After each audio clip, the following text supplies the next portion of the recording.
मेरे प्रिय साथियों, सबसे पहले मैं वेटरन्स इंडिया से जुड़े सभी पूर्व सैनिकों को कारगिल विजय दिवस की हार्दिक शुभकामनाएं देता हूं। आपका संगठन वेटरन्स के बीच में लगातार अपनी सक्रियता बनाए हुए है। इसके लिए आप सभी बधाई के पात्र हैं।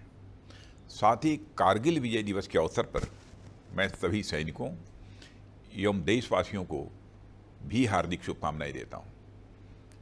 कारगिल विजय दिवस केवल एक दिन नहीं है, बल्कि इस देश के सैनिकों के पराक्रम और शौर्य का यह विजयोत्सव है। साथियों, हमारे देश में अनेक पर्व ऐसे आते हैं जो इस देश के वीर सपूतों के शौर्य और पराक्रम की याद दिलाते हैं। वैसे तो हमारा देश इन वीरों के प्रति कृतज्ञता को कभी नहीं भूल सकता, फिर भी ये दिवस उन वीरों के सम्मान में हर बार एक नई ज्योति जला जाते हैं। कारगिल विजय दिवस भी उन्हीं महान पर्वों में से एक है। मैं आज के दिन मातृभूमि पर अपना सर्वस्व न्यौछावर कर देने वाले उन महान सेनानियों का स्मरण करता हूं और उन्हें शीश झुकाकर अपनी श्रद्धांजलि भी अर्पित करता हूं। साथ ही उन शहीदों की माताओं और उनके समस्त परिजनों को भी मैं शीश झुकाकर नमन करता हूं। मैं उन बहादुर सैनिकों के प्रति भी अपनी कृतज्ञता प्रकट करता हूं जो युद्ध में घायल हो गए और किसी प्रकार की शारीरिक अक्षमता से घिर गए। पर हमारा सौभाग्य है कि वे आज भी हमारे बीच हैं और सेना सहित समाज को भी प्रेरित कर रहे हैं। साथियों, 21 वर्ष पहले कारगिल की बर्फीली चोटियों पर हुई हमारी विजय को आज पूरा देश एक साथ याद कर रहा है। उन वीरों की याद और उनके सम्मान में जगह जगह पर कारगिल विजय दिवस मनाया जा रहा है। अनेक कार्यक्रम आयोजित किए जा रहे हैं। ये सभी कार्यक्रम विपरीत परिस्थितियों में हमारी सेनाओं द्वारा युद्ध जीतने की खुशी की याद में तो हैं ही, साथ ही यह भारत देश की जनता के लिए एक महान प्रेरणा के स्रोत भी हैं। साथियों, यह विजय दिवस किसी भूभाग विशेष को जीत लेने या उसे बचाए रखने भर की याद तक सीमित नहीं है। यह दिवस देशों के बीच हुई गोलीबारी और बारूदी युद्ध में हमारी विजय की याद तक ही सीमित नहीं है, बल्कि यह दिवस हमारे देश के त्याग, बलिदान, साहस, समर्पण, शौर्य और संकल्प की महान परंपरा की एक महान कड़ी के रूप में दर्ज है। यह परंपरा इस देश की संस्कृति का एक अहम हिस्सा है जो सदियों से लगातार चली आ रही है। साथियों, युद्ध के समय मैदान में भले ही कुछ 1000 सैनिक हों, पर वास्तव में पूरा देश वह युद्ध लड़ रहा होता है। सभी देशवासियों की आशाएं, आकांक्षाएं और इच्छाएं एक साथ आकर अपने राष्ट्र की जीत पर ठहर जाती हैं। मुझे वह दृश्य आज भी अपनी आंखों में साफ दिखाई पड़ता है। जब टीवी पर या सुदूर क्षेत्रों में रेडियो पर कारगिल युद्ध से जुड़ी खबरें आती थीं, तो गांव के गांव और शहरों में ऑफिस दफ्तर में लोग अपना काम छोड़कर खबर की तरफ मुड़ जाते थे। देश के बच्चे बच्चे को कारगिल, द्रास, टाइगर हिल जैसे नाम रट गए थे। सबकी आंखों में बस एक ही उम्मीद और एक ही विश्वास, किसी भी सूरत में भारत देश की विजय। आप लोगों को याद होगा, भौगोलिक परिस्थितियों के चलते कई बार स्थितियां हमारे विपरीत हुई, मामला आगे पीछे हुआ, पर नमन है उन देशभक्त वीर योद्धाओं को जिन्होंने अपने संकल्प पर तनिक भी आंच नहीं आने दी। वह मोर्चे पर लगातार डटे रहे और अंततः तमाम छल और षड्यंत्र को मात देते हुए विजयी होकर वापस आए।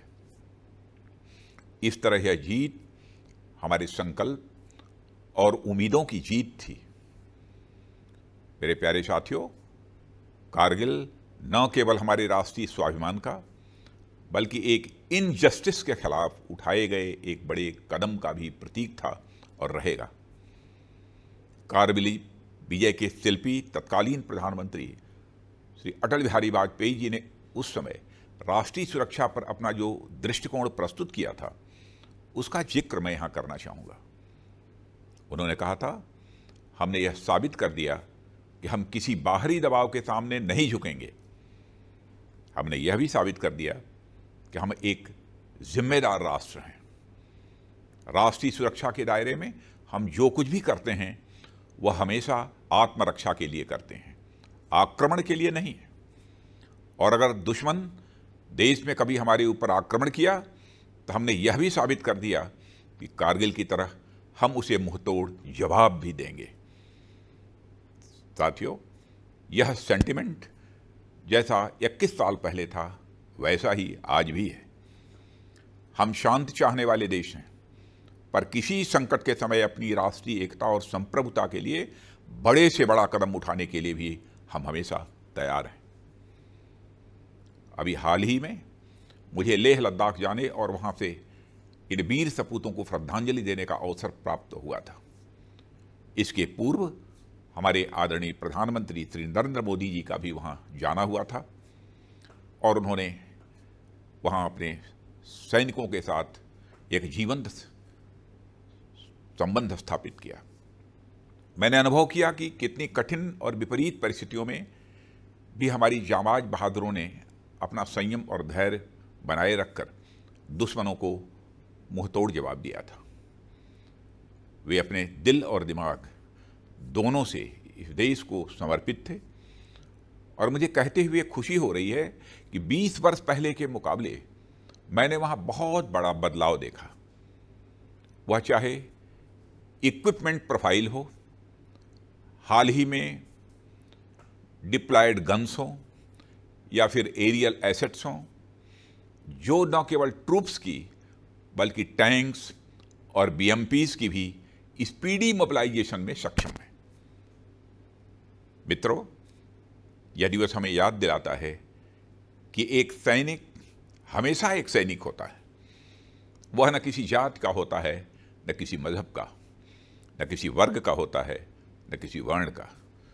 उसका एकमात्र धर्म होता है कर्तव्य निष्ठा।